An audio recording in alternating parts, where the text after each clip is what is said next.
أشهد أن لا إله إلا الله وحده لا شريك له وأشهد أن محمدا عبده ورسوله أما بعد فأعوذ بالله من الشيطان الرجيم بسم اللہ الرحمن الرحیم الحمد للہ رب العالمین الرحمن الرحیم مالک یوم الدین إياك نعبد وإياك نستعين اهدنا الصراط المستقيم صراط الذين أنعمت عليهم صراط الذين أنعمت عليهم غیر المغضوب علیہم ولا الضالین شہر رمضان الذی انزل فیہ القرآن هدى للناس وبينات من الهدى والفرقان فمن شاهد منكم الشهر فليصم ومن كان مريضا أو على سفر فعدة من أيام أخر يريد الله بكم اليسر ولا يريد بكم العسر وَلِتُكْمِلُوا الْعِدَّةَ وَلِتُكَبِّرُوا اللَّهَ عَلَى مَا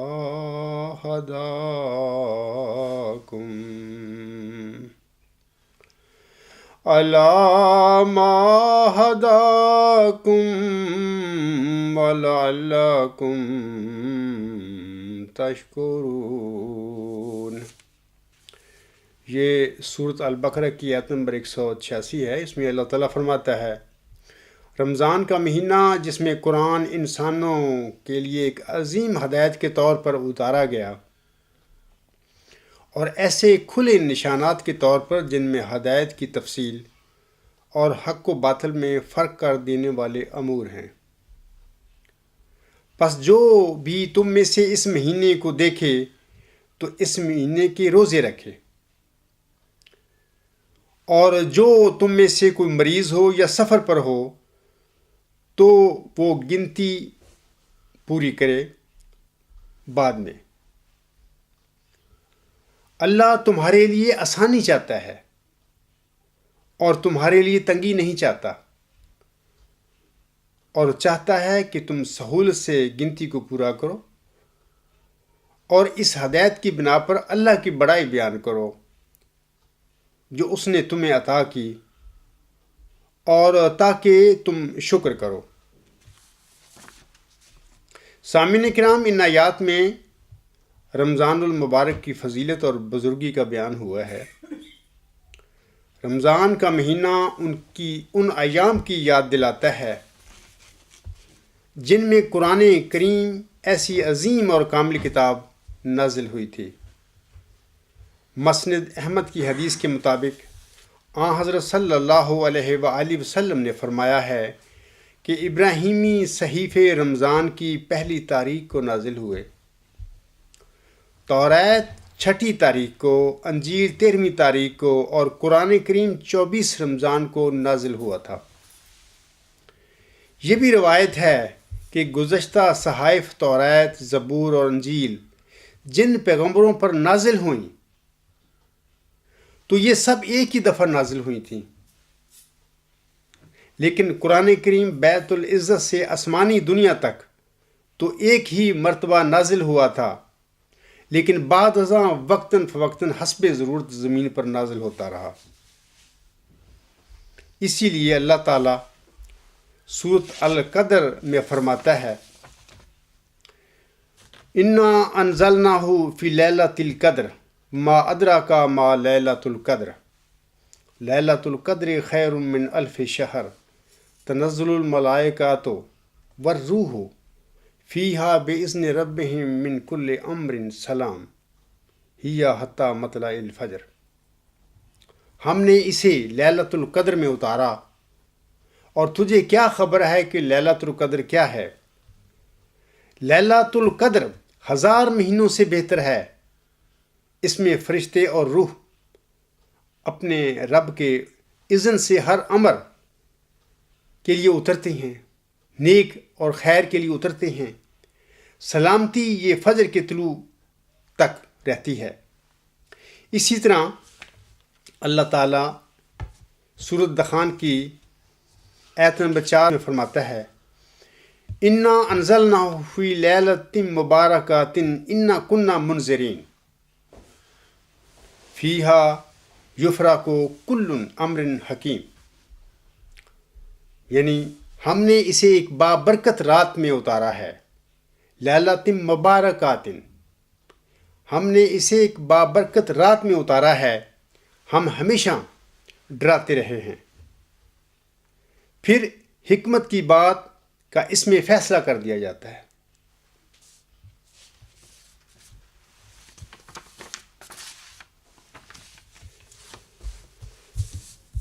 سامعین کرام، لیلۃ القدر میں قرآن کریم کے نزول سے کیا مراد ہے؟ یہ ایک سوال ہے کہ اللہ تعالیٰ فرماتا ہے کہ ہم نے اس کو لیلۃ القدر میں اتارا، لیلۃ القدر سے کیا مراد ہے؟ تو یاد رکھیں کہ قرآن کریم کے رات میں اترنے سے مراد یہ ہے کہ رات ایک تاریکی ہوتی ہے، کہ جب قرآن کریم کا نزول ہوا یا کوئی بھی الہامی صحیفہ جب کسی بندے پر نازل ہوتا ہے وہ لیلۃ القدر ہی ہوتی ہے اصل میں۔ تو اس وقت جب قرآن کریم آنس پر نازل ہوا تھا یا قرآن کریم کے نزول کا آغاز ہوا تھا تو اس وقت عرب جو ہے گمراہی اور جہالت میں ڈوبا ہوا تھا۔ وہ لوگ تہذیب سے بڑی دور تھے، ان کو کوئی علم نہیں تھا۔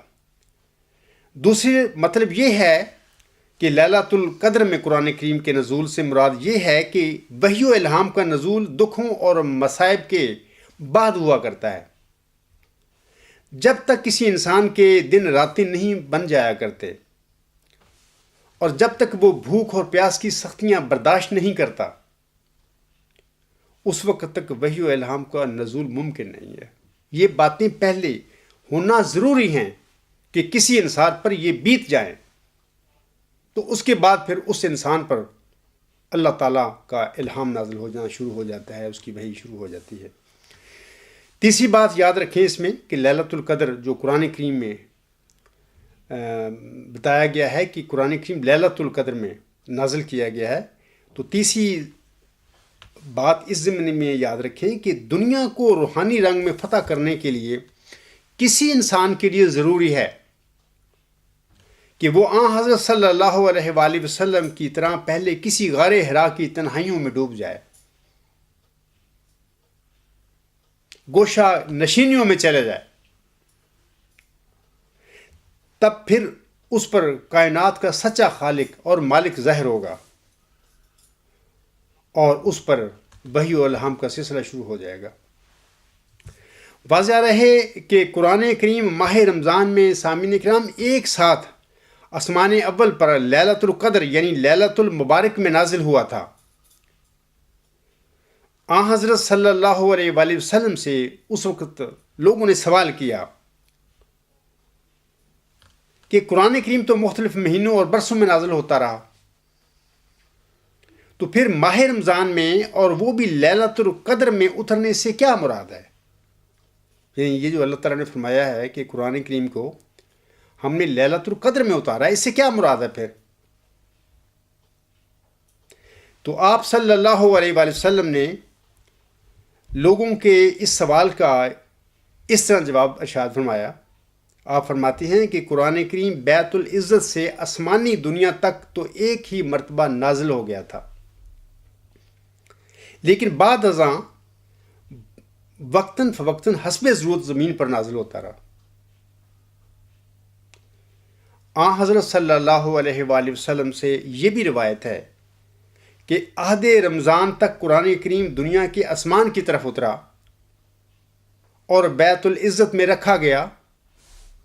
پھر حسب ضرورت واقعات اور سوالات جیسے جیسے جنم لیتے رہے، انہی کے مطابق پھر تھوڑا تھوڑا قرآن کریم نازل ہوتا رہا، اور اس کا نزول 20 سال میں مکمل ہو گیا. یہ حدیث میں 20 سال لکھے ہوئے، بظاہر یہ 23 سال کا زمانہ ہے قرآن کریم کے نزول کا. غار حرا سے جب یہ نزول قرآن کا سلسلہ شروع ہوا، وہ جو سورۃ الق کی پہلی 5 آیات ہیں اقرا سے، تو یہ آخری فتح مکہ تک یہ 23 سال کا تقریباً زمانہ بنتا ہے.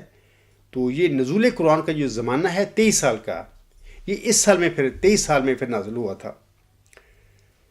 نزول قرآن کریم کے سلسلے میں کافروں کا سامعین کرام ایک یہ بھی اعتراض تھا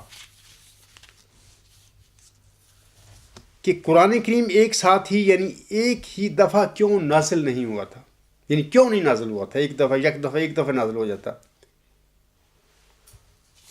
دراصل کفار کا یہ اعتراض بھی اسی وجہ سے تھا سامعین کرام، کیونکہ انہیں شک تھا. کیا شک تھا؟ کہ محمد صلی اللہ علیہ وآلہ وسلم کو یہ قرآن کوئی دوسرا انسان لکھ کر دیتا ہے. کفار کے اسی اعتراض کے سلسلے میں اللہ تعالیٰ سورۃ الفرقان میں فرماتا ہے وَقَالَ الَّذِينَ كَفَرُوا إِنْ هَذَا إِلَّا إِفْكٌ افْتَرَاهُ وَأَعَانَهُ عَلَيْهِ قَوْمٌ آخَرُونَ فَقَدْ جَاءُوا بِظُلْمٍ وَزُورٍ وَقَالُوا أَسَاطِيرُ الْأَوَّلِينَ اكْتَتَبَهَا فَهِيَ تُمْلَى عَلَيْهِ بُكْرَةً وَأَصِيلًا. یہ سورۃ الفرقان کی یہ دونوں آیات نمبر 5 اور 6 ہیں. اس میں اللہ تعالیٰ فرماتا ہے یہ منکرین تھے، یہ کافر تھے، ان کا یہ اعتراض، یعنی وہ کہتے ہیں اور جن لوگوں نے کفر کیا انہوں نے کہا کہ یہ جھوٹ کے سوا کچھ نہیں جو اس نے گھڑ لیا ہے، اور اس بارہ میں اس کی دوسرے لوگوں نے مدد کی ہے، پس یقیناً وہ سراسر ظلم اور جھوٹ بنا لائے ہیں. اور پھر اللہ تعالیٰ فرماتا ہے اور انہوں نے کہا کہ پہلے لوگوں کی کہانیاں ہیں، یعنی قرآن کریم کی عظیم وحی کے متعلق منکرین اور کافروں نے کہا کہ یہ پہلے لوگوں کی کہانیاں ہیں جو اس نے لکھوا لی ہیں، پس یہ صبح و شام اس پر پڑھی جاتی ہیں. اسی طرح سامعین کرام اللہ تعالیٰ کفار کے اسی اعتراض کی طرف اشارہ کرتے ہوئے سورۃ النحل میں فرماتا ہے، یعنی یہ سورۃ النحل کی آیت نمبر 104 ہے. اس میں اللہ تعالیٰ فرماتا ہے وَلَقَدْ نَعْلَمُ أَنَّهُمْ يَقُولُونَ إِنَّمَا يُعَلِّمُهُ بَشَرٌ لِسَانُ الَّذِي يُلْحِدُونَ إِلَيْهِ أَعْجَمِيٌّ وَهَذَا لِسَانٌ عَرَبِيٌّ مُبِينٌ. تو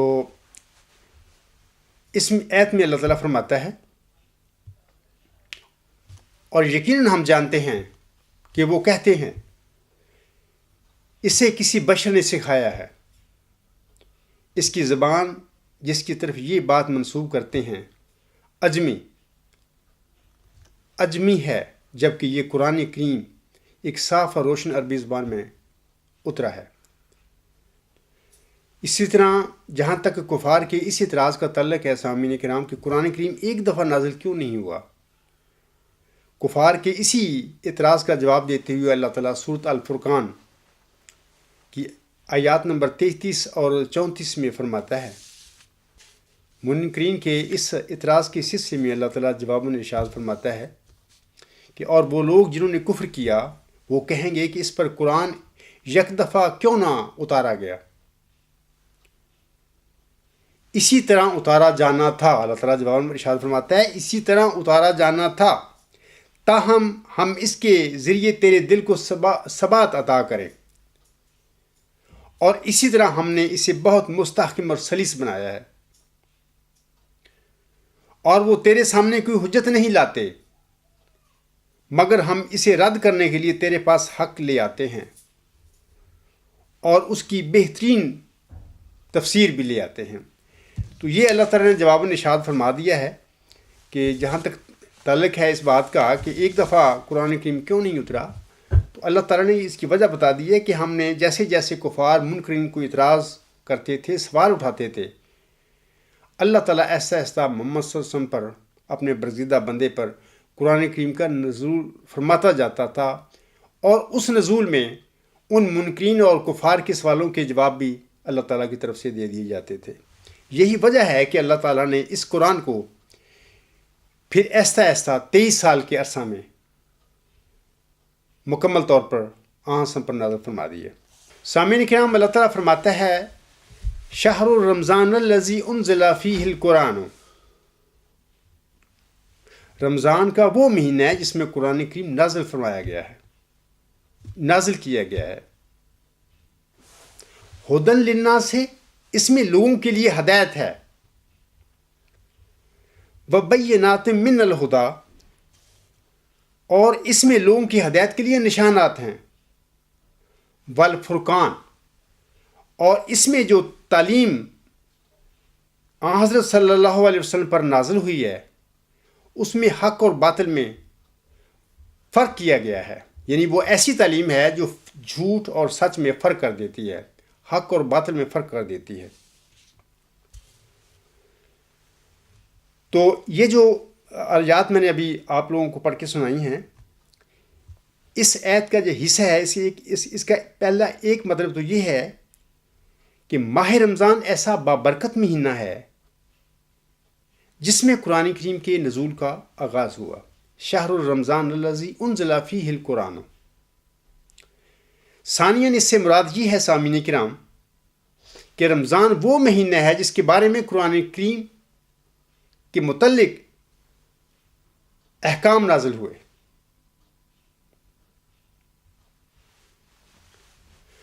رمضان وہ مہینہ ہے جس کے بارے میں قرآن کریم میں بتایا گیا ہے، اس مہینے کے متعلق رمضان کے روزوں کی اس قدر وہ اہمیت اس قدر ہے کہ اللہ تعالیٰ نے قرآن کریم میں اس کے بارے میں اپنے احکامات نازل فرمائے ہیں، یعنی یہ بھی ایک شہر رمضان کی فضیلت ہے۔ اور یاد رکھیں سامعین کرام، جس حکم کی وحی میں جو نازل ہو جائے، اس کے متعلق وحی نازل کر دی جائے، تو ہم سوچ سکتے ہیں کہ اس کی کتنی اہمیت ہوتی ہے، یعنی جس کے یہ قرآن میں جس کا ذکر ہو گیا حکم کا، تو اس کی اہمیت کا اندازہ ہم خود لگا سکتے ہیں کہ وہ کتنا بڑی اہم حکم ہے۔ اسی طرح اس کا یہ بھی مطلب ہے کہ ماہ رمضان میں پورا قرآن کریم نازل ہوا تھا، جیسے کہ احادیث میں حضرت عائشہ رضی اللہ تعالی عنہا سے مروی ہے کہ رسول کریم صلی اللہ علیہ وآلہ وسلم نے مرض الموت میں حضرت فاطمہ رضی اللہ تعالی عنہا سے فرمایا، یہ جو حوالہ ہے بحوالہ زرقانی، شرح مواہب جلد 8 صفحہ 205 تا 263 پر یہ ملتا ہے۔ تو جو عربی ہے اس کا ترجمہ یہ ہے کہ یعنی جبرائیل ہر سال آنسا فرماتے ہیں اپنی بیٹی حضرت فاطمہ رضی اللہ تعالیٰ عنہا سے کہ جبرائیل ہر سال رمضان کے مہینہ میں تمام قرآن کریم کا میرے ساتھ ایک دفعہ دور کیا کرتے تھے، مگر اس سال انہوں نے 2 دفعہ دور کیا ہے، جس سے میں سمجھتا ہوں کہ اب میری وفات کا زمانہ قریب ہے۔ اسی طرح حضرت ابن عباس رضی اللہ تعالیٰ عنہ سے روایت ہے کہ ماہ رمضان میں حضرت جبرائیل علیہ السلام ہر رات آن حضرت صلی اللہ علیہ وآلہ وسلم سے ملا کرتے تھے، اور جتنا قرآن کریم نازل ہو چکا ہوتا تھا ہر سال اس کی دہرائی کیا کرتے تھے۔ اب سوال یہ ہے کہ قرآن کریم ماہ رمضان میں نازل ہوا تھا، اس کا مطلب یہ کیا ہے؟ اس کا کیا ہے؟ اس کا مطلب یہ بھی ہے کہ سامعین کرام کہ ہر سال جتنا قرآن کریم ماہ رمضان تک نازل ہو جاتا تھا اس مہینے میں حضرت جبرائیل علیہ السلام آ کر اس کی سارے قرآن کی دہرائی کیا کرتے تھے۔ پھر اگلے سال جا کر پھر ایک سال میں جتنا قرآن کریم نازل ہو جاتا تھا، پھر وہ 2 سال کا جو نازل ہوا قرآن کریم ہوتا اس کی پھر دہرائی ہو جاتی دوسرے سال میں ماہ رمضان میں۔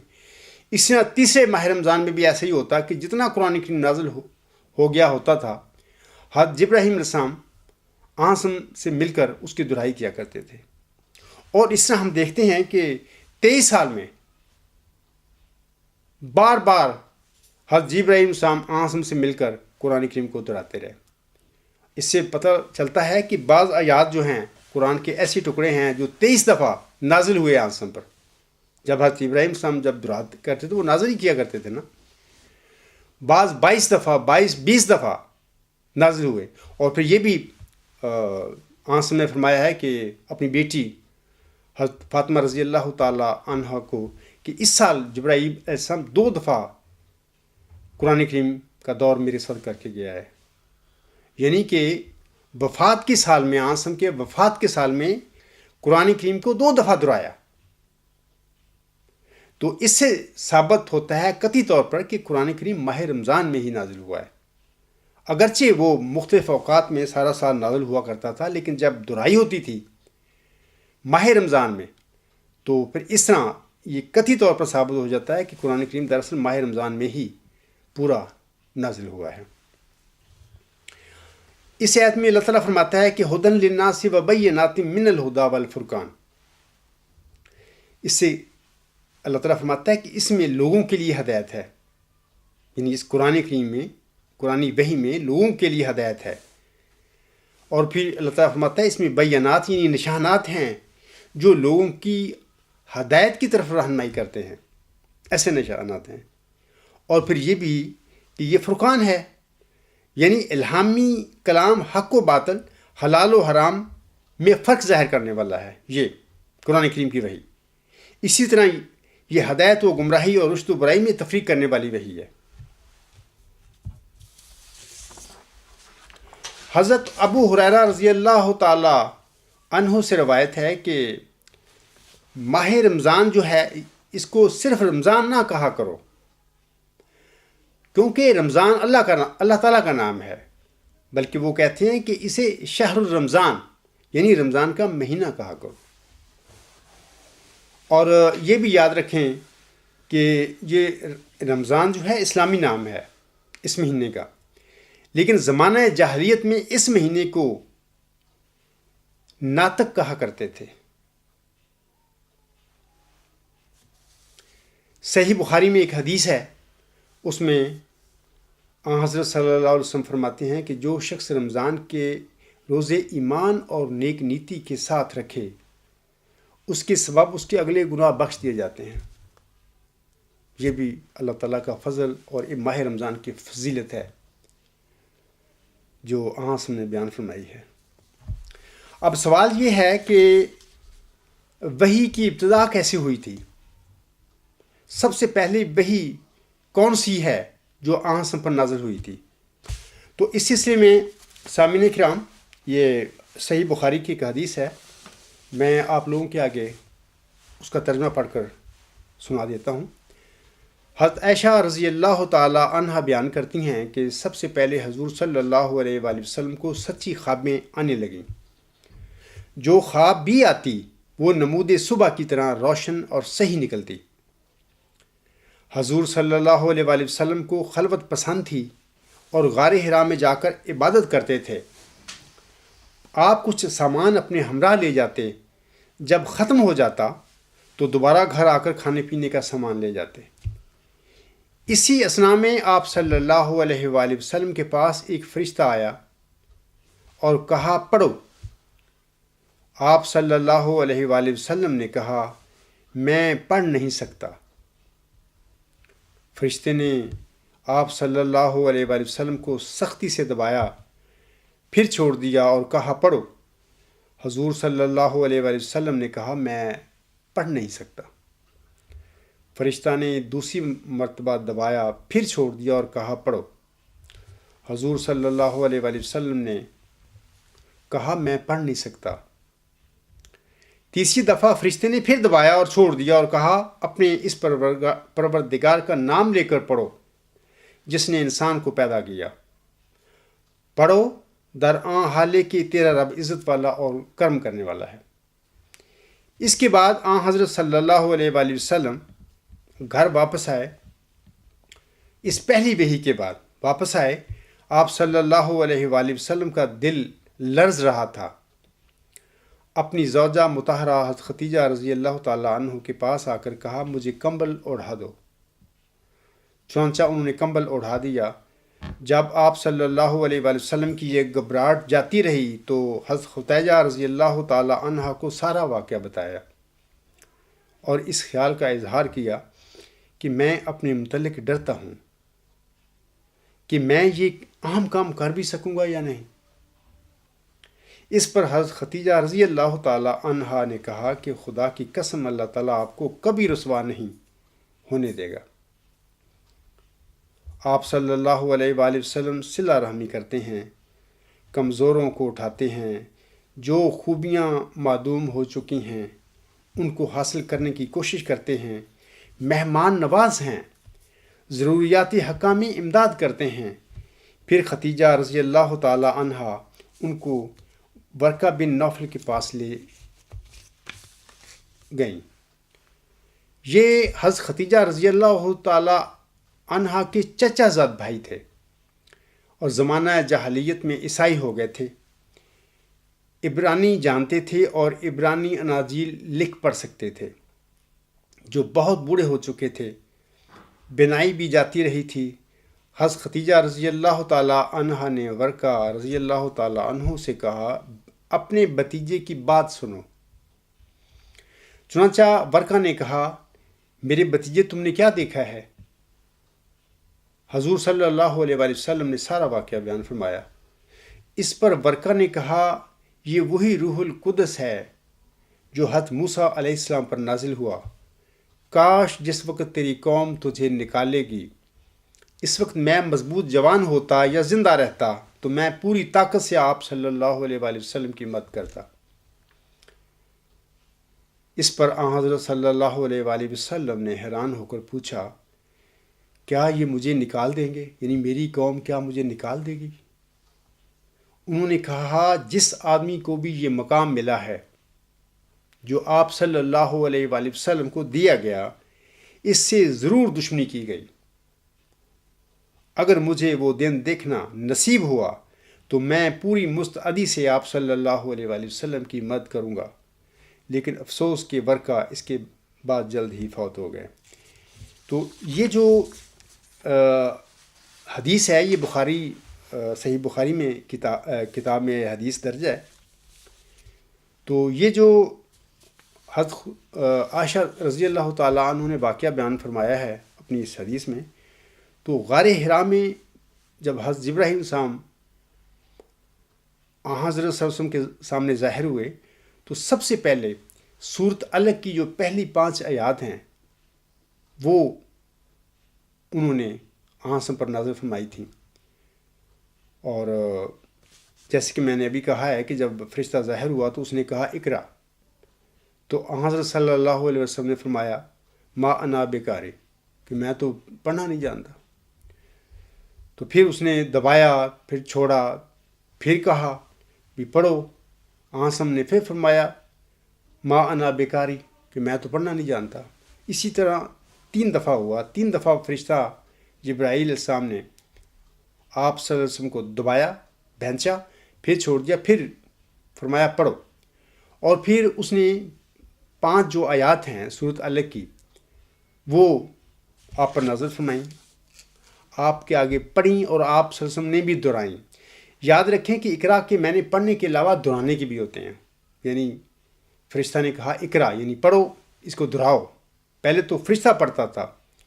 وہ 5 آیات یہ ہیں کہ اقرا باسم ربک الذی خلق، خلق الانسان من علق، اقرا و ربک الاکرم، والذی علم بالقلم، علم الانسان ما لم یعلم۔ ان کا ترجمہ اس طرح ہے کہ اپنے رب کے نام سے پڑھ جس نے پیدا کیا، انسان کو ایک لوتھڑے سے پیدا کیا۔ پڑھ، اور تیرا رب سب سے بڑھ کر بزرگی والا ہے، عظمت والا ہے، اکرام والا ہے، جس نے قلم کے ذریعے علم سکھایا۔ انسان کو وہ سکھایا جو وہ نہیں جانتا تھا۔ یہ جو سورۃ الگ کی غالباً 20 ہیں آیات، یہ پہلی جو 5 آیات ہیں بالاتفاق، یہ امت کا اس پر یقین ہے کہ یہ پہلی 5 آیات غار حرا میں حضرت صلی اللہ علیہ وسلم کے آگے پڑھی گئی تھی، نازل ہوئی تھی یہ آیات حضرت صلی اللہ علیہ وسلم پر۔ یہ پہلی وحی ہے۔ اللہ تعالیٰ سورۃ البقرہ کی آیت نمبر 187 میں فرماتا ہے وَإِذَا سَأَلَكَ عِبَادِي أَنِّي فَإِنِّي قَرِيبٌ أُجِيبُ الدَّعْوَةَ الدَّاعِ إِذَا دَعَانِ فَلْيَسْتَجِيبُوا لِي وَلْيُؤْمِنُوا بِي لَعَلَّهُمْ يَرْشُدُونَ۔ یہ سورۃ بقرہ کی ہی آیت نمبر 187 ہے، یعنی 186 سے اگلی آیت ہے 187۔ اس میں اللہ تعالیٰ فرماتا ہے اس آیت میں، اور جب اے رسول، اے میرے بندے، جب میرے بندے تجھ سے میرے متعلق سوال کریں تو انہیں جواب دینا، انہیں کہنا کہ میں قریب ہی ہوں، میں کوئی دور نہیں ہوں، میں قریب ہی ہوں، میں دعا کرنے والے کی دعا کا جواب دیتا ہوں جب وہ مجھے پکارتا ہے۔ پس چاہیے فَلْيَسْتَجِيبُوا لِي، کہ وہ بھی میری بھی بات پر لبیک کہیں، میری باتوں کا بھی جواب دیں، وَلْيُؤْمِنُوا بِي، اور مجھ پر ایمان لائیں، لَعَلَّهُمْ يَرْشُدُونَ، تاکہ وہ ہدایت پا جائیں۔ اللہ تعالیٰ سامعین کرام اس آیت میں اپنے بندوں کے دلوں میں، اللہ تعالیٰ اس آیت میں جو بتاتا ہے کہ میں قریب ہی ہوں، اس کا مطلب یہ ہے کہ اللہ تعالیٰ ہمارے دلوں میں، انسانوں کے دلوں میں بیٹھا ہوا ہے، کوئی دور نہیں ہے۔ اور پھر یہ بھی کہ وہ اتنا قریب ہے کہ وہ ان کی دعاؤں کو جواب دیتا ہے، سنتا ہے ان کو، جواب دیتا ہے ان کا۔ اور پھر اللہ تعالیٰ اپنے بندوں سے یہ بھی کہتا ہے کہ دیکھو میں تمہاری دعائیں سنتا ہوں اور ان کا جواب دیتا ہوں، لیکن تمہیں چاہیے کہ میری باتوں پر بھی ایمان لاؤ، میری ذات پر بھی ایمان لاؤ، اور میری احکامات پر بھی ایمان لاؤ، اور جو میں کہتا ہوں اس کے مطابق عمل کرو، تاکہ نتیجہ اس کا یہ ہوگا پھر تم ہدایت پا جاؤ گے۔ حضرت امام مہدی و مسیح موعود علیہ السلام سورۃ البقرہ کی آیت نمبر 187 کے حصے میں سامعین کرام ارشاد فرماتے ہیں وَإِذَا سَأَلَكَ عِبَادِي أَنِّي فَإِنِّي قَرِيبٌ، کہ یہی معنی ہے کہ اگر سوال ہو کہ خدا کا علم کیوں کر ہوا، تو جواب یہ ہے کہ اسلام کا خدا بہت قریب ہے۔ اگر کوئی اسے سچے دل سے بلاتا ہے تو وہ جواب دیتا ہے۔ دوسرے فرقوں کے خدا قریب نہیں ہیں، بلکہ اس قدر دور ہیں کہ ان کا پتہ ہی نہ دارد۔ اعلیٰ سے اعلیٰ غرض عابد اور پرستاز کی یہی ہے کہ اس کا قرب حاصل ہو، اس کا وصل ملے، اور یہی ذریعہ ہے جس سے اس کی ہستی پر یقین حاصل ہوتا ہے۔ اجیب دعوت الداعی اذا دعانی، کہ بھی یہی معنی ہے کہ وہ جواب دیتا ہے، وہ گونگا نہیں ہے۔ دوسرے تمام دلائل اس کے آگے ہیچ ہیں۔ جب ایک ذات ایک بندے کے ساتھ اس کی دعا کے نتیجے میں اسے کلام فرماتی ہے تو یہ سب سے بڑی دلیل ہے اس ذات کی وجود کی۔ باقی جو دلائل ہیں وہ سب اس کے آگے ہیچ ہو جاتے ہیں۔ آگے حضور صلی اللہ علیہ وسلم فرماتے ہیں کلام ایک ایسی شے ہے جو کہ دیدار کے قائم مقام ہے۔ البدر جلد 3 نمبر 29 مورخہ 1 اگست 1904 صفحہ 3 پر حضور صلی اللہ علیہ وسلم کے یہ الفاظ ہیں۔ اسی طرح اسی آیت کے سلسلے میں حضور صلی اللہ علیہ وسلم فرماتے ہیں جب میرا بندہ میری بابت سوال کرے پس میں بہت ہی قریب ہوں، میں پکارنے والے کی دعا کو قبول کرتا ہوں جب وہ پکارتا ہے۔ بعض لوگ اس کی ذات پر شک کرتے ہیں، پس میری ہستی کا نشان یہ ہے کہ تم مجھے پکارو اور مجھ سے مانگو، میں تمہیں تمہاری پکاروں کا جواب دوں گا اور تمہیں یاد کروں گا۔ اگر یہ کہو کہ ہم پکارتے ہیں پر وہ جواب نہیں دیتا تو دیکھو کہ تم ایک جگہ کھڑے ہو کر ایک ایسے شخص کو جو تم سے بہت دور ہے پکارتے ہو اور تمہارے اپنے کانوں میں کچھ نقص ہے۔ وہ شخص تمہاری آواز سن کر تم کو جواب دے گا، مگر جب وہ دور سے جواب دے گا تو تم بباعث بہرا پن کے سن نہیں سکو گے۔ پس جوں جوں تمہارے درمیانی پردے اور حجاب اور دوسری دوری ہوتی جاوے گی، دوری ختم ہوتی جاوے گی تو تم ضرور اس کی آواز کو سنو گے۔ جب سے دنیا کی پیدائش ہوئی ہے اس بات کا ثبوت چلا آتا ہے کہ وہ اپنے خاص بندوں سے ہم کلام ہوتا ہے۔ اگر ایسا نہ ہوتا تو رفتہ رفتہ بالکل یہ بات نابود ہو جاتی کہ اس کی کوئی ہستی ہے بھی۔ پس خدا کی ہستی کے ثبوت کا سب سے زبردست ذریعہ یہ ہے کہ ہم اس کی آواز کو سن لیں، یا دیدار یا گفتار۔ پس آج کل کا گفتار قائم مقام ہے دیدار کا۔ ہاں، جب تک خدا کے اور اس سائل کے درمیان کوئی حجاب ہے اس وقت تک ہم سن نہیں سکتے۔ جب درمیانی پردہ اٹھ جاوے گا تو اس کی آواز سنائی دے گی۔ الحکم جلد 8 نمبر 38-39 مورخہ 10 تا 17 نومبر 1904 صفحہ 6 اور 7 پر حضور صلی اللہ علیہ وسلم کے یہ الفاظ ہیں۔ مقصد یہ ہے کہ جب تک لوگ خود بہرے بنے رہیں گے، اللہ اور اس بندے کے درمیان خود انسانوں کی پیدا کردہ رکاوٹیں حائل رہیں گی، تو پھر اللہ تو جواب دیتا ہے انسانوں کی دعاؤں کا، پکاروں کا، لیکن وہ اللہ تعالیٰ کا جواب بندے تک نہیں پہنچ سکے گا، کیونکہ بندہ خود اس اہل نہیں ہے کہ وہ اللہ کی اس آواز کو سن سکے۔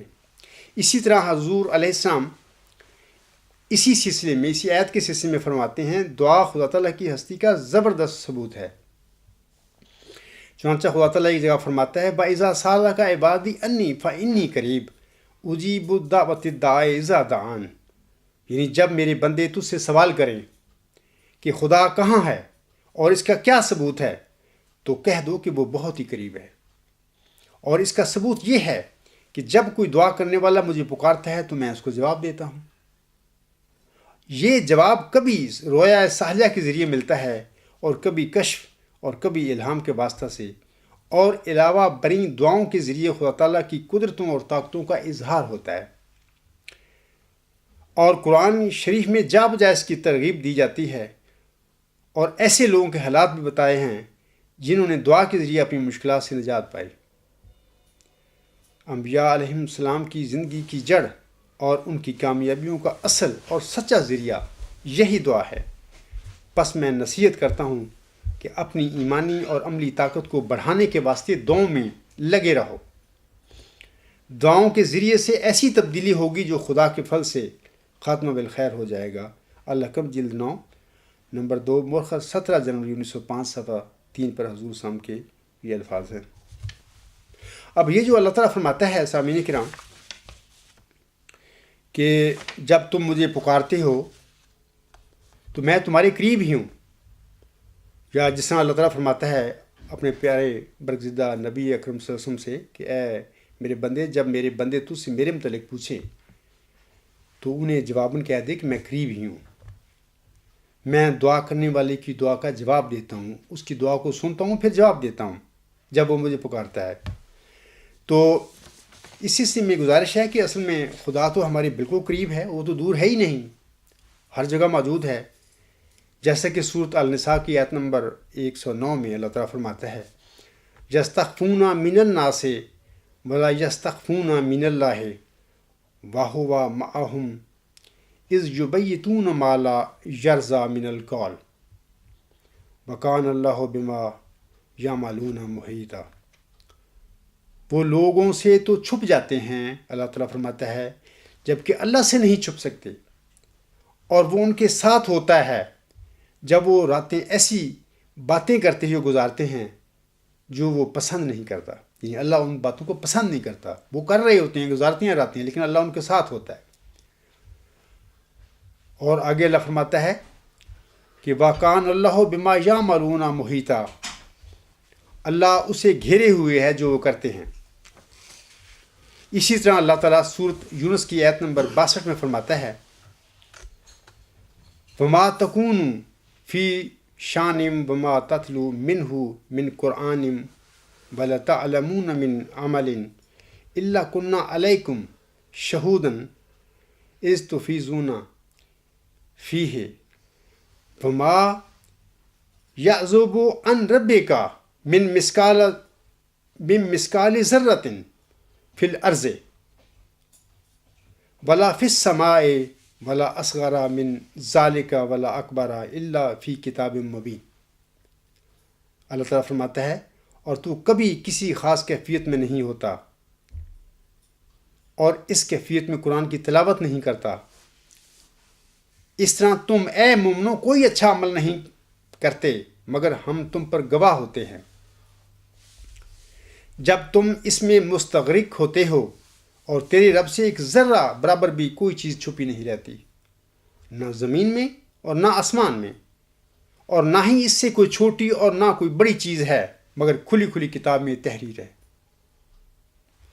اسی طرح اللہ تعالیٰ سورۃ قاف کی آیت نمبر 17 میں فرماتا ہے وَلَقَدْ خَلَقْنَا الْإِنسَانَ وَنَعْلَمُ مَا تُوَسْوِسُ بِهِ نَفْسُهُ وَنَحْنُ أَقْرَبُ إِلَيْهِ مِنْ حَبْلِ الْوَرِيدِ۔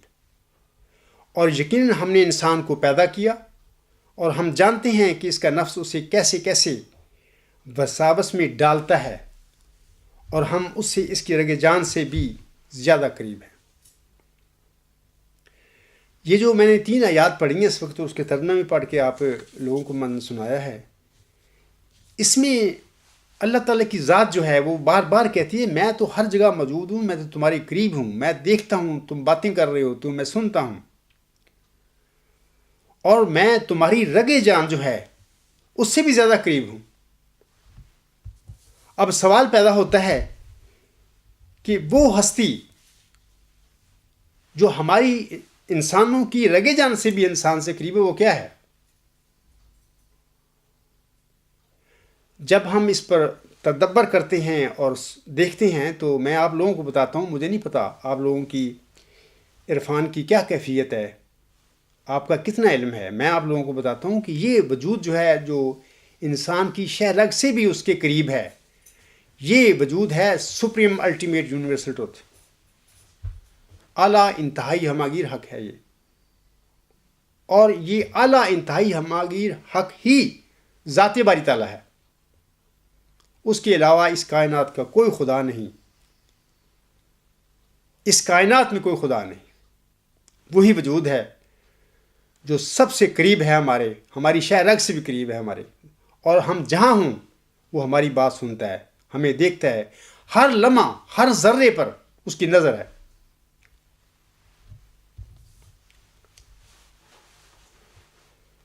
اور میں آپ لوگوں کو یہ بھی بتاتا ہوں کہ میں یہ جو ہے اللہ تعالیٰ فرماتا ہے کہ جب تم دعائیں کرتی ہو تو میں تمہاری دعائیں سنتا ہوں اور میں اس کا جواب بھی دیتا ہوں۔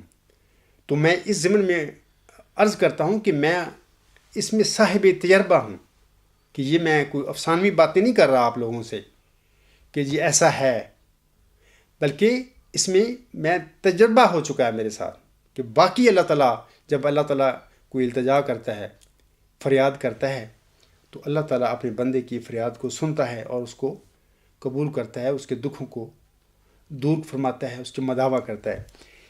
جیسا کہ سورۃ نمل میں اللہ تعالیٰ آیت نمبر 63 میں فرماتا ہے، امن یجیب المضطر اذا دعاہ ویکشف السوء ویجعلکم خلفاء الارض الہ مع اللہ قلیلا ما تذکرون۔ اللہ تعالیٰ فرماتا ہے، یا پھر وہ کون ہے جو بے قرار کی دعا قبول کرتا ہے جب وہ اسے پکارے اور تکلیف کو دور کر دیتا ہے اور تمہیں زمین کے وارث بناتا ہے؟ کیا اللہ کے ساتھ کوئی اور معبود ہے؟ بہت کم ہیں جو نصیحت پکڑتے ہیں۔ تو میں آپ لوگوں کو بتاتا ہوں کہ یہ جو میں نے آپ لوگوں کو بتایا ہے اس کے متعلق کہ وہ ذات جو ہماری شہ رگ سے بھی ہمارے قریب ہے، وہ صرف اور صرف اعلیٰ انتہائی ہماگیر حق ہے، وہ سپریم الٹیمیٹ یونیورسل ٹروتھ ہے۔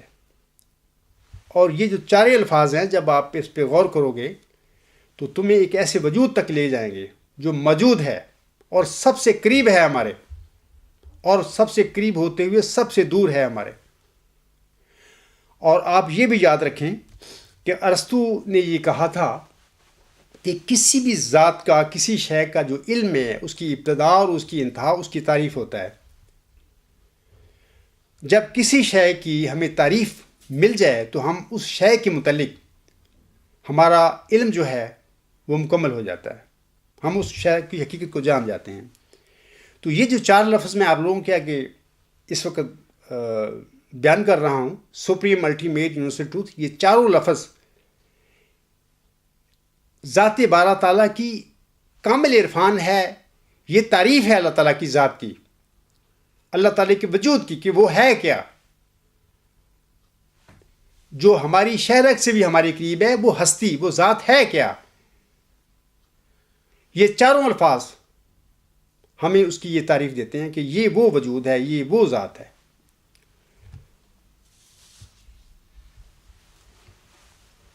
اور یہ بھی یاد رکھیں کہ جب ہم اپنے خدا کی، اپنے مالک کی عبادت کرتے ہیں، اگر ہمیں اس ذات باری تعالیٰ کا عرفان حاصل ہو جائے تو ہماری عبادتوں کے رنگ بدل جاتے ہیں۔ پھر ایک وجود ہے، اس کو ہمیں پتہ ہی نہیں، ہم کہتے ہیں کہ اللہ تعالیٰ ہے، ہم اس کی عبادت کر رہے ہیں، نمازیں پڑھ رہے ہیں، ہم اس کو جانتے نہیں، اس کی حقیقت کو، ہمیں اس کی ذات کا عرفان حاصل نہیں ہے۔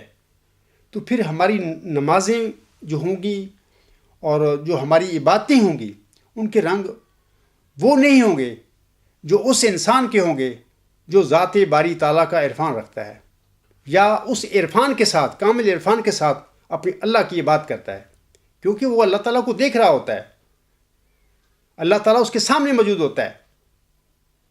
تو اس کا عبادت کرنے کا رنگ کچھ اور ہوتا ہے، اس کی عبادت میں ایک بڑا لطف ہوتا ہے۔ تو یہ تو میں نے آپ کو بتایا ہے کہ یہ جو سپریم الٹیمیٹ یونیورسل ٹروتھ ہے، یہ میں ڈیفینیشن آپ لوگوں کو بتائی ہے کہ یہ کامل علم اور عرفان ہے، اور یہ وہی اللہ کا فضل ہے اس عاجز کے نصیب ہوا جس کے متعلق حضرت بانی جماعت علیہ السلام نے تجلیات الہیہ میں فرمایا ہوا ہے کہ میرے فرقہ کے لوگ علم اور معرفت میں اس قدر کمال حاصل کریں گے کہ وہ اپنی سچائی کے نور، دلائل اور نشانوں کی روح سے سب کا منہ بند کر دیں گے۔ تو یہ وہ علم اور معرفت میں کمال ہے، یعنی کسی چیز کا بھی کمال اس کی تعریف پر ختم ہو جاتا ہے۔ تو یہ وہ ڈیفینیشن ہے، یہ تعریف ہے سپریم الٹیمیٹ یونیورسل ٹروتھ۔ تو یہ علم و معرفت میں کمال ہے۔ تو بہرحال میں آپ لوگوں کو بتاتا ہوں کہ ہمارے اسلام میں صوفیہ جو ہیں، ہر صوفی نے علم اور معرفت میں ترقی کی اور کسی نہ کسی مقام تک پر پہنچ گیا۔ تو زیادہ تر یہ جو صوفیہ کا جو علم اور معرفت ہے، کہ وہ میں سمجھتا ہوں کہ جو میں نے اسٹڈی کی ہے ان لوگوں کی بھی، تو ان کا علم و معرفت جو ناقص ہے، وہ کامل نہیں ہے۔ مثال کے طور پر میں آپ لوگوں کے سامنے حضرت بابا بلے شاہ رحمۃ اللہ علیہ کے چند اشعار رکھتا ہوں، تو آپ اس سے اندازہ کرنا کہ ان کے علم اور معرفت کا لیول کیا ہے. وہ فرماتے ہیں، بڑے خوبصورت ان کے شعر ہیں، جے میں تینوں باہر ڈھونڈاں تے میرے اندر کون سمانا، تے جے میں تینوں اندر ڈھونڈاں تے پھر مقید جانا. سب کچھ تو ہے اتے سب وچ تو ہے، میں سب تو پاک پچھانا. میں بھی تو ہے تے تو بھی تو ہے، اتھے بلا کون نمانا. تو یہ حضرت بابا بلے شاہ کے یہ اشعار ہیں، یہ عارفانہ اشعار ہیں. لیکن میں آپ لوگوں کو بتاتا ہوں کہ یہ ناقص علم و معرفت ہے کہ اللہ تعالیٰ کو ہم کسی چیز کے ساتھ تشبیہ نہیں دے سکتے. نام ہم کہہ سکتے ہیں کہ ہم خدا ہیں یا یہ کائنات خدا، یہ نہیں کہہ سکتے ہم. اگر کوئی کہتا ہے، یا جیسے کہ یہ میں نے اشعار پڑھے ہیں، تو یہ ایک ناقص علم اور معرفت کی مثال ہے. یعنی کامل علم اور عرفان تک یہ لوگ نہ پہنچے، رستے میں اٹک گئے، رک گئے. جیسے غالب جو ہے وہ بھی اسی طرح کی وہ بات فرماتا ہے. وہ کہتا ہے، نہ تھا کچھ تو خدا تھا، کچھ نہ ہوتا تو خدا ہوتا، ڈبویا مجھ کو ہونے نے، نہ ہوتا میں تو کیا ہوتا. یہ وہی بات کر رہے ہیں جو بابا بلے شاہ رحمۃ اللہ علیہ نے فرمائی، وہی مرزا غالب صاحب بھی فرما رہے ہیں کہ اگر میں نہ ہوتا، میری تخلیق نہ ہوتی، تو میں کیا ہوتا؟ میں خدا ہی ہوتا. تو یہ جو سامعین کرام باتیں ہیں، یہ ہے وحدت الوجود کی باتیں ہیں، یونٹی آف ایگزسٹنس کی باتیں ہیں. یہ علم اور معرفت کا جو لیول ہے، یہ وحدت الوجود کا ہے، جس کو انگریزی میں ہم کہہ سکتے ہیں یونٹی آف ایگزسٹنس. یہ لوگ کہتے ہیں کہ کائنات خدا ہے، لیکن یہ جو دوسرا ایک گروپ ہے عالم اسلام میں صوفیوں کا، وہ پیروکار ہے وحدت الشہود کا. ان کا نظریہ ہے، وہ یہ نہیں کہتے کہ کائنات خدا ہے، وہ کہتے ہیں God is in the universe and beyond it. یعنی خدا نہ صرف کائنات میں ہے بلکہ کائنات سے آگے بھی ہے، اس کی کوئی انتہا نہیں ہے. لیکن یہ سارے صوفی جو ہیں اس بات پر بہرحال یہ متفق ہیں کہ absolute reality is unchangeable, indivisible and beyond understanding. یہ لوگ سب لوگ مانتے ہیں. لیکن حضرت بانی جماعت الاسلام نے بھی اپنی کتب میں یہ لکھا ہے کہ وحدت الوجود کا جو نظریہ ہے یہ درست نہیں ہے. یہ صوفیہ بہرحال ان کا ایک نظریہ ہے، لیکن یہ درست نہیں ہے. جبکہ وحدت الشہود کا جو نظریہ ہے وہ بالکل درست ہے، یونٹی آف اپیئرنس. اللہ تعالیٰ کی ہم کسی کو مثال نہیں دے سکتے، اس کی مثال نہیں ہم دے سکتے اس کائنات میں. جیسا کہ وہ خود فرماتا ہے، لیسا کمثلہ شیئن، اس جیسی کوئی شے نہیں ہے. تو جب اس جیسی شے ہی کوئی نہیں ہے تو ہم کیسے کہہ سکتے ہیں کائنات وہ ہے یا وہ کائنات ہے؟ آدمی خدا ہے، خدا آدمی ہے، یہ چیزیں درست نہیں ہیں. یہ ناقص علم اور معرفت ہے. کسی نے کیا خوبصورت شعر باندھا ہے، وہ کہتا ہے، اس آئینہ خانے میں سب ہی عکس ہیں تیرے، ریفلیکشن ہیں سارے، اس آئینہ خانے میں تو یکتا ہی رہے گا. یعنی وہ لاسانی ہے، اس جیسی کوئی شے نہیں ہے. ایک اور شاعر کہتا ہے کہ حسن بھی آپ ہیں،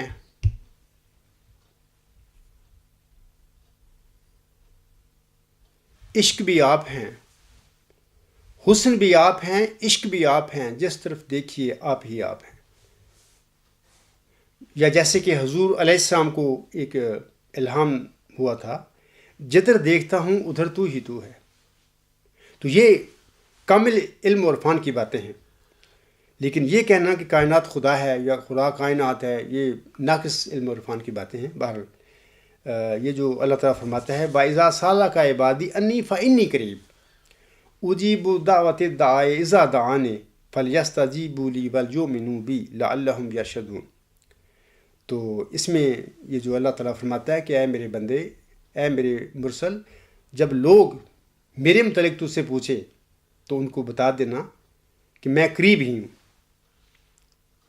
میں ان کی دعاؤں سنتا ہوں ان کی دعائیں سنتا ہوں، ان کا جواب دیتا ہوں، لیکن انہیں بھی چاہیے کہ میری باتوں پر ایمان لائیں، میرے وجود پر ایمان لائیں اور میرے احکامات پر عمل کریں تاکہ وہ ہدایت پا جائیں، کیونکہ باتیں دو طرفہ ہوا کرتی ہیں۔ یہ نہیں ہوتا کہ اللہ ہماری باتیں سنتا رہے، ہماری جب ہمیں تکلیف ہو ہم اس کو پکارنا شروع کر دیں، وہ سنے، ہمارے دکھوں کو دور کرے، مشکلات کو دور کر دے، اور ہم اس کی توجہ ہی نہ کریں، اس کی احکامات کی طرف توجہ ہی نہ کریں۔ ایسے نہیں ہوتا۔ تو یہ باتیں ہیں کہ یہ جو میں نے بتایا ہے کہ اللہ نے اپنے پیارے نبی صلی اللہ علیہ وسلم فرمایا ہے کہ ان سے کہہ دے کہ میں قریب ہی ہوں۔ اس کا مطلب یہ ہے، اس قربت کا یہ ہے مطلب کہ اللہ تعالیٰ ہی اعلیٰ انتہائی ہماگیر حق ہوتے ہوئے سب سے قریب ہے ہمارے۔ اور یہ بھی یاد رکھیں کہ سب سے قریب ہوتے ہوئے وہ سب سے دور بھی ہے، کیونکہ جو شے سب سے نزدیک ہوگی ہمارے، وہ ہم اس کو ہم مادی آنکھوں سے نہیں دیکھ سکتے۔ تو بہرحال میں اپنے خطبہ کو اسی بات پر ختم کرتا ہوں، اور اللہ تعالیٰ سے دعا گو ہوں کہ اللہ تعالیٰ ماہ رمضان کو ہمارے لیے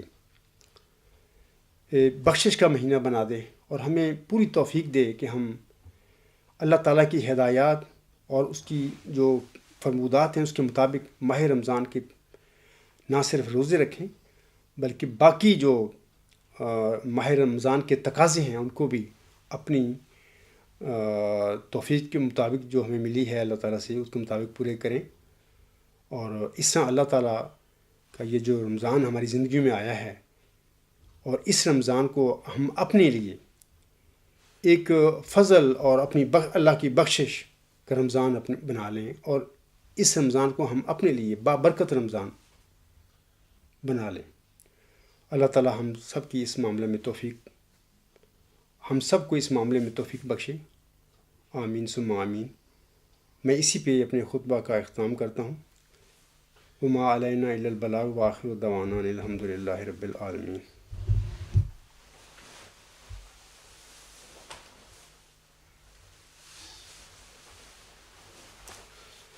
الحمد للہ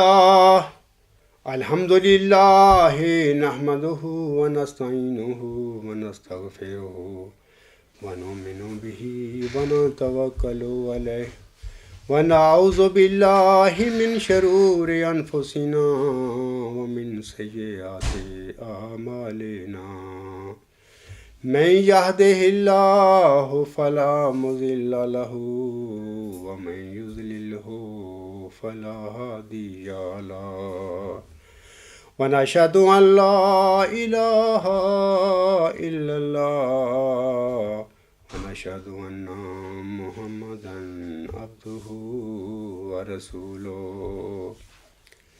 عباد اللہ رحمکم اللہ، ان اللہ یامر بالعدل والاحسان وایتاء ذی القربی وینہی عن الفحشاء والمنکر والبغی یعظکم لعلکم تذکرون۔